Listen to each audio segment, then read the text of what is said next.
Splash Damage, the same company that brought us games such as Brink and Batman Arkham Origins, brings us a new online multiplayer first-person shooter called Dirty Bomb. Dirty Bomb takes place in the not-so-distant future London, or rather what is left of London after it is decimated by an unknown catastrophe. This game borrows elements from other games such as Counter-Strike, Team Fortress, and just a splash of Call of Duty. Gameplay is very smooth, and I was really surprised by the stability of the servers and the almost non-existent lag. Sometimes with these lower budget first person shooters, they play really choppy or have a lot of jumping around, but I experienced almost none of this during gameplay. The controls are responsive and the hit detection is really good. I had a very enjoyable experience with the player base that I was going against, and outside of a few very annoying 10-year-olds, there was very little trash talking. Dirty Bomb contains a roster of 13 mercenaries that can be unlocked through various means such as leveling, completing objectives, purchasing with in-game currency, or purchase through real-life currency. All 13 characters are divided into 4 major roles such as the sniper, the short range, which typically wields a shotgun or even a submachine gun, your mid-range or assault class, which typically has an AR or AK style platform, and even your heavy classes such as Rhino, Fragger, and Nader, which are very slow but pack quite a punch. Expect to die quickly if you meet any of these 3 in the hallway. All characters have a unique support characteristic as well, such as the medic trait, which allows you to quickly heal wounded allies, and also drop medic packs which can be picked up by other players and used to recover health, the support class trait, which can be used to drop ammo. These classes typically also can call down a type of artillery strike, which is incredibly useful for those pesky players that like to hide in corners. Your heavy classes, however, usually don't get a secondary trait with the exception of Fragger, who can throw grenades.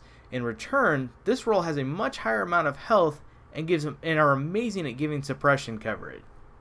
Winning games, completing objectives, and hitting milestones are all great ways to earn in-game currency.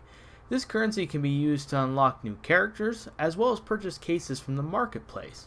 Opening these cases, you will have a guaranteed chance to win a loadout card, which can come in 6 qualities: lead, iron, bronze, silver, gold, and cobalt, with each successive card rarity offering more perks, different weapon loadouts, and traits. This system adds more depth to the game, and I found myself having just as much fun spinning the wheel as I actually did doing the battles. This system, however, isn't perfect, and it didn't take long for me to figure out that any cards past bronze are pointless. Here's why. Obtaining a lead value card will unlock 1 additional perk. Iron will unlock a second, and bronze a third. Logically, you would think that once you hit silver, gold, and cobalt, one of 2 things is going to happen. Either you would unlock better perks, or the perks that you currently have would become stronger. Unfortunately, neither of these things happen, and upgrading offers no additional value. On top of that, it really offers no cosmetic value either, other than I guess the personal satisfaction of having a higher level card. It would be a nice addition if maybe you could change your armor color, uniform, have the option of creating a banner, something, anything to give these cards value. Fortunately, lead quality cards can be traded up for iron for a small bit of currency along with 3 lead quality cards.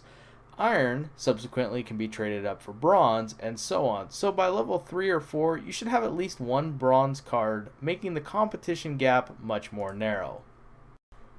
Maps can become a little bit repetitive since right now there are only 5 maps to choose from, but with several different events I found myself excited for the next round each time. The game right now boasts 2 modes, Quick Join and Competitive.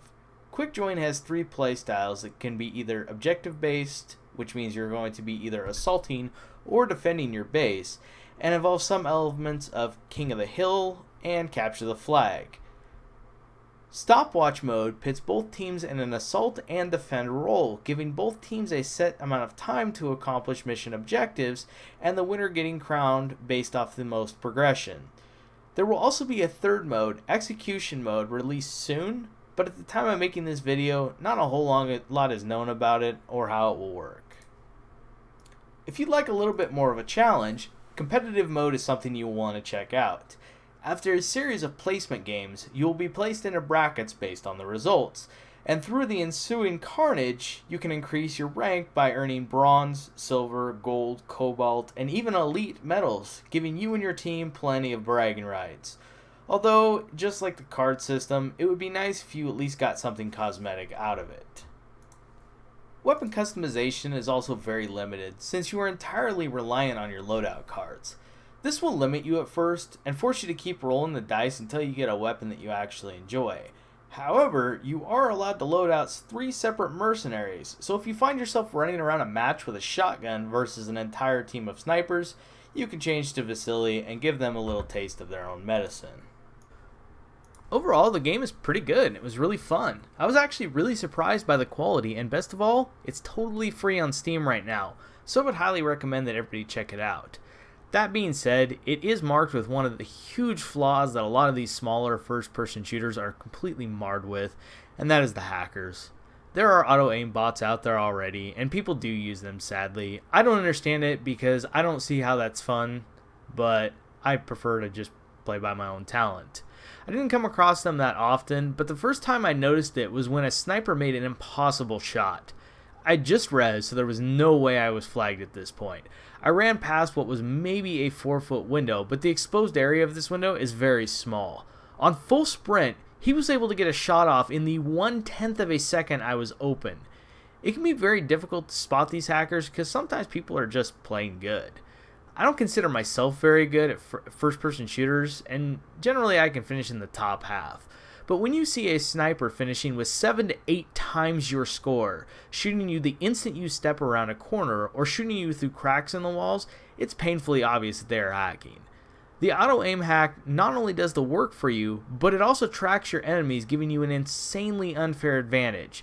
For the record, stuff like this really ticks me off because it takes a game with potential and totally ruins it. I'm not telling you guys this so you can go try out the hacks for yourself, but hopefully I can educate some people to know what they look like and what to look for, and we can help get these bastards banned. Don't let this scare you away from the game though. As I stated before, the game is really good, and I didn't encounter this very often. The game really is enjoyable, and it has a ton of potential. I look forward to seeing all the content that's added in the future, and I hope you guys will give it a shot. Again, it's free on Steam, so what do you have to lose? I hope you guys enjoyed this one, and stay tuned for the next. Alpha out.